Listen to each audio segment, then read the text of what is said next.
Gloire à Dieu. Alléluia. Je veux croire que nous faisons partie de tout ce que Dieu a choisi bénir cette année. Alléluia. Et nous y sommes. Alléluia. À plat les hauteurs négatives. Zacharie 4, 7, c'est le verset d'introduction. Zacharie 4, 7. Qui es-tu, grande montagne devant Zorobabel? Tu seras aplani. Gloire à Dieu. On s'arrête ici. Vous savez, les hauteurs dont il s'agit dans ce PMV aujourd'hui sont tout esprit ou toute domination inconfortable pour une vie d'aisance ou pour toutes les bonnes, n'est-ce pas, prospérités. Ce sont des forces qui nous soumettent, n'est-ce pas, contre notre gré à leur volonté. Ils nous assujettissent, ils nous ruinent, et nous nous voyons incapables de quitter leur autorité. Et alors nous nous laissons finalement faire. 1 Roi chapitre 20, le grand test maintenant. 1 Roi chapitre 20, verset 4, verset 1 à 4. Ben-Hadad, roi de Syrie, rassembla toute son armée et avec lui 32 rois, des chevaux et des chars. Il monta, mit le siège devant Samarie et l'attaqua. Il envoya dans la ville des messagers à Achab, roi d'Israël, et lui fit dire, ainsi parle Ben-Hadad, ton argent et ton or sont à moi. Tes femmes et tes plus beaux enfants sont à moi. Le roi d'Israël répondit, Roi, mon Seigneur, comme tu le dis, je suis à toi avec tout ce que j'ai. Alléluia. Vous savez, quelqu'un qui est ignorant de la force et du pouvoir de Dieu qui le soutiennent et l'accompagnent sera toujours victime des hauteurs désagréables. Tout simplement parce qu'il est ignorant de la grande assistance dont l'Éternel Dieu l'assiste. C'est tout. Et vous savez que l'ignorance tue. L'assistance de Dieu prend effet dans notre vie à partir du moment où nous croyons en Dieu et qu'il est fidèlement avec nous. C'est comme ça. Romains chapitre 8, verset 31. Romains chapitre 8, verset 31. Que dirons-nous à l'égard de ces choses? Si Dieu est pour nous, qui sera contre nous? Alléluia. Comprenez-vous ce passage? Oui, je sais que vous le comprenez. C'est ce que le roi Achab, le prince d'Israël, lui ignorait. Et son ignorance le rendait à chaque fois perdant. À chaque fois perdant. Il acceptait même les accords, n'est-ce pas, inacceptables. On lui dit, ton argent et ton or sont à moi. Et Achab répondait, oui, mon Seigneur, je consens. Tes enfants, tes femmes et tes enfants, tes plus beaux enfants sont à moi. Il disait, oui, mon Seigneur, tu es mon dominateur. Tes désirs sont ma volonté. Et je n'ai pas le choix. Alléluia.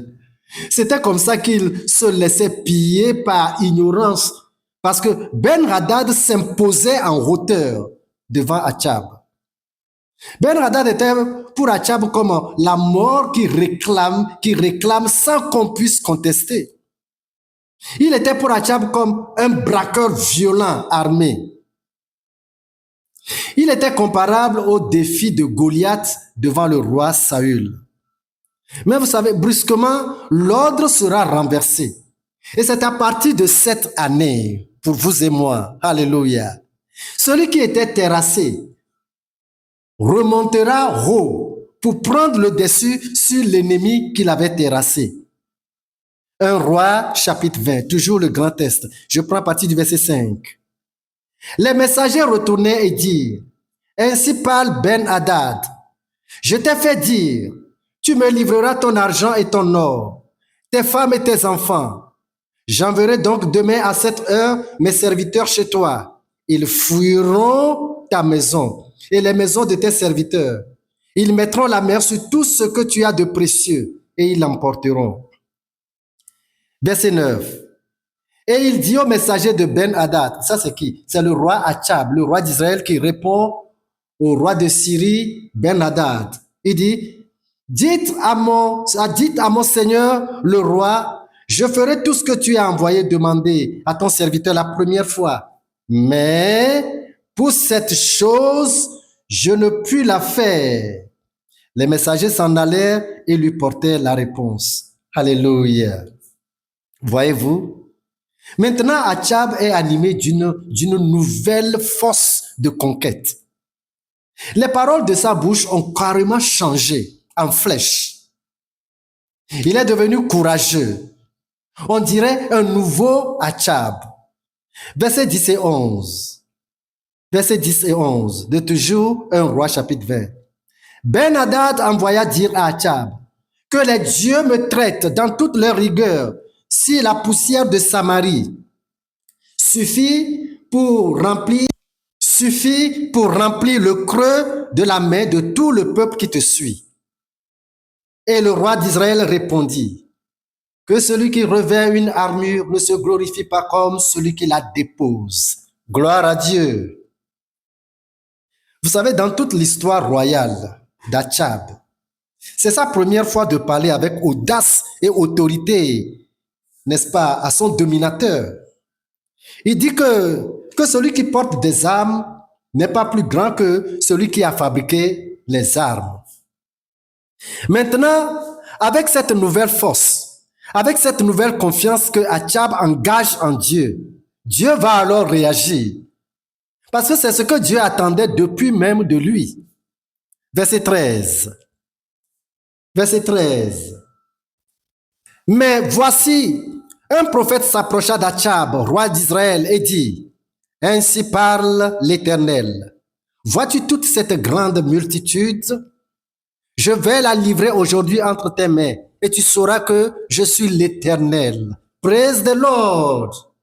Voilà. Regardez ce que Dieu nous dit cette année par la bouche de Jérémie, du prophète Jérémie. Jérémie chapitre 1 et le verset 17, juste la deuxième phrase.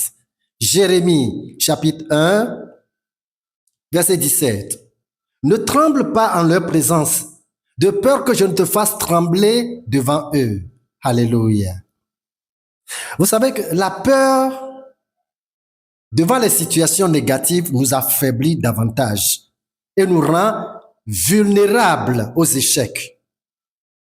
Les hauteurs négatifs prendront votre argent, votre mariage, vos enfants, votre santé. Elles prendront tout votre bonheur.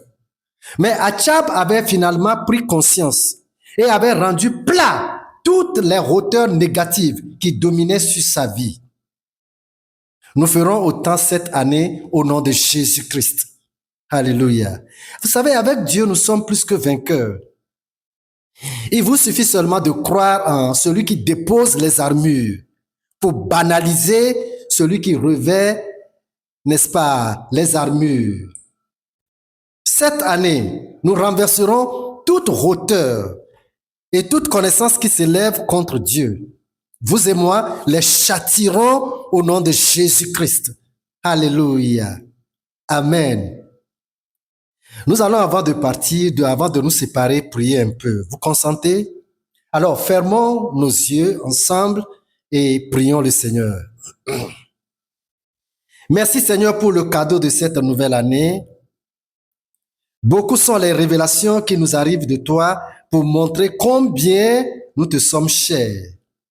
Nous te donnons toute la gloire et louange que tu mérites.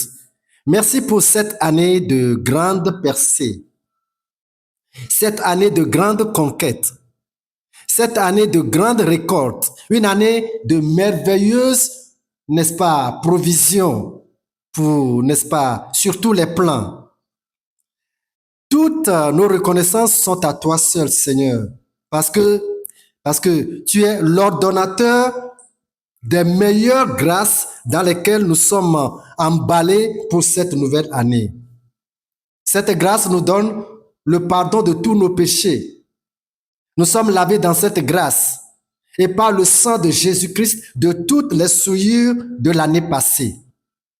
Et maintenant, cette année, dès le début de cette année, tu nous donnes une nouvelle force morale, une nouvelle force spirituelle, un nouveau courage, une nouvelle hardiesse. Déjà, tu nous donnes à surpasser nos faiblesses surtout morales, et nos stress, et nos liens sous les dominateurs sont dépassés, sont surpassés. Merci de ce que cette année, pour nous, est une année de bravoure vis-à-vis de nos dominateurs qui seront surpris comme Ben-Hadad a été surpris par Achab.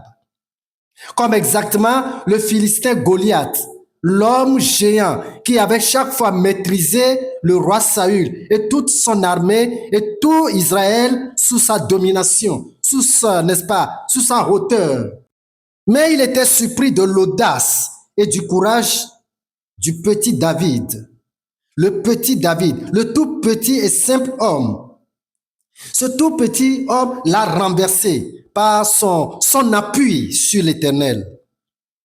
Je prie, Seigneur, que cette année, tous les dirigeants chrétiens faibles et tous les chrétiens, les fidèles chrétiens faibles soient forts au nom de Jésus-Christ. Aucune hauteur négative ne pourra plus tenir devant eux.